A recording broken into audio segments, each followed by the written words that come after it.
Hello hi, പുതിയ വീഡിയോയിലേക്ക് എല്ലാവർക്കും സ്വാഗതം. ഇന്ന് ഞാനിവിടെ ചെമ്മീൻ റോസ്റ്റാണ് ഉണ്ടാക്കാൻ പോകുന്നത്. അതിന് വേണ്ടിയിട്ട് ഇഞ്ചി, വെളുത്തുള്ളി, മുളക് പൊടി ഒക്കെ പെരട്ടി ഞാൻ വറുക്കാനായിട്ട് ഇട്ടിട്ട് കൊടുത്തിട്ടുണ്ട്. അത് വറുത്തിട്ട് കോരി കഴിയുമ്പോഴത്തേക്കും അതിലോട്ട് തന്നെ ഇഞ്ചി, വെളുത്തുള്ളി ഇട്ടുക. അതിനുശേഷം കുറച്ച് വേപ്പില ഇട്ട് കൊടുക്കുക. അതിനുശേഷം കുറച്ച് സവോളയും കുറച്ച് ഉള്ളിയും കൂടെ ഇട്ട് കൊടുത്തിട്ടുണ്ട്.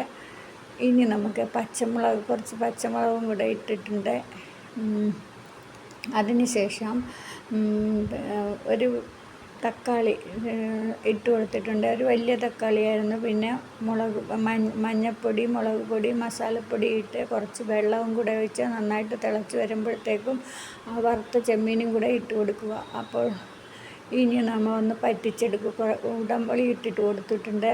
ഇനി പറ്റിച്ചെടുക്കുക. നമ്മുടെ ചെമ്മീൻ റോസ്റ്റ് ഇവിടെ റെഡി ആയിട്ടുണ്ട്. എല്ലാവരും ഒന്ന് ട്രൈ ചെയ്ത് നോക്കണം.